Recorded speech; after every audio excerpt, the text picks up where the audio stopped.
The Trans-Pacific Partnership, or the TPP, which is being touted as the world's largest free trade agreement, has just entered its 18th round of negotiations. The problem is that these negotiations are being conducted in total secrecy.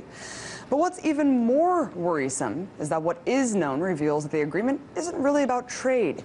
You see, the TPP would put into place international laws that supersede state sovereignty, adding limitations to everything from food safety to internet freedoms.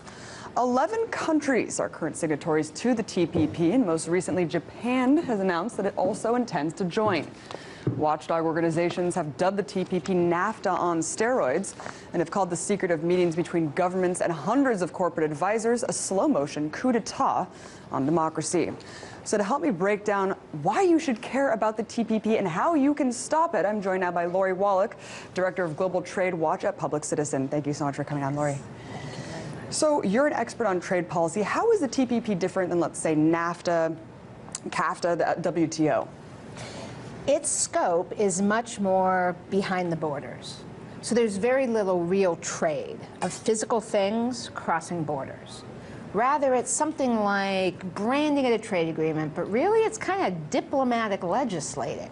So you have trade negotiators who think of their constituency as just the big US businesses who are looking to bust up regulations in other countries or buy companies in other countries, and they are negotiating changes to all the laws behind our borders, US domestic laws that will affect our day-to-day life, but Congress isn't involved. The other agencies aren't involved. We're not involved. So it's really like a slow-motion coup d'etat via trade agreement. Sounds terrifying. Lori, a troubling aspect is the secrecy, like you just mentioned. Very little people are on the loop. 600 corporate advisors, though. Why can't we simply get a FOIA request to demand to see the text of this document? Okay, this is the really irritating thing, because believe me, we tried that in the past. Believe it or not, they are classifying this agreement as a national security issue. Yes, every other country can see the text.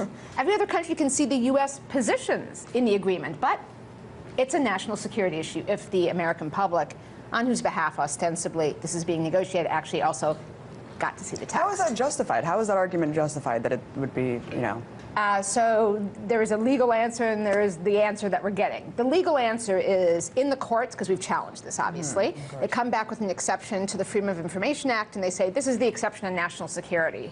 Sorry. So legally, there's enormous discretion for what is within the purview of the executive branch on this issue, and the courts have not been friendly on this issue. What they say is, no country will trust us if we're not seen as reliable in our negotiations. And of course, we think, I think you've got like bigger issues like, I don't know, the NSA, for countries not trusting you in your negotiations. But alas, that has not won us freedom in court. And as I understand, there's something called a fast track that could apply to this legislation. I mean, is that something that we should be worrying about now? And Yes. what does that mean? Okay, so this is, if people have been watching your show and know what TPP is and all the threats it would pose to their day-to-day lives, to the food they feed their kids, to their jobs, to internet freedom, to medicine prices, all this stuff that's going to affect us. And they're worried the way we can affect it is to make sure that there's normal procedure of congressional review. So fast track is a very arcane and dangerous procedure that allows the trade agreement basically to go zooming through Congress with no review to speak of and none of the normal congressional rights. So the U.S. Constitution actually gave exclusive authority over trade to Congress. Fast track snags that, drags that, and sends it basically to the executive branch. It lets the executive branch sign and enter into an agreement like TPP before Congress votes. It's like a dictatorial ruling. And once Congress finally gets a post facto, it's too late to do anything vote, believe this or not, no amendments, 20 hours of debate, mandatory vote after 60 days. It's congressional handcuffs. Unbelievable. Now, Congress has to decide to do this. So we as citizens, every single one of us should be saying to our members of Congress, the founding fathers were not mistaken when they put this into the Constitution. Ladies, gentlemen, do not give away your authority. No to fast track. Tell me, your constituent, you are not going to agree to give away your power. That's not what I sent you to Washington for. It's certainly something that we need to demand. And let's talk really quickly about this international tribunal. And that's really a really dangerous part about this bill. And what could it do? So these tribunals that are in the TPP would allow an individual foreign corporation to be raised to the same level as our whole sovereign nation and directly sue our government as an equal status to privately enforce a public treaty, practically. Let's just say you're the United States government. You decide you're going to start regulating banks better so that they don't crash all of our homes. Great. I'm a foreign bank. I'm now here from a TPP country. If TPP is in effect, you know what I can do? I don't have to go to our courts in the U.S. or follow our laws. You try and regulate me the same way you're regulating the U.S. banks, I drag you to a TPP tribunal. I demand you pay me taxpayer money because you've undermined my new foreign investor rights in the agreement.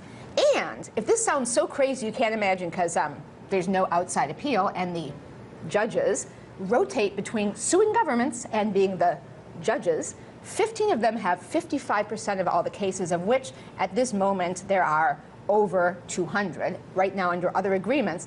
TPP would add literally 10,000 more corporations that could sue the U.S.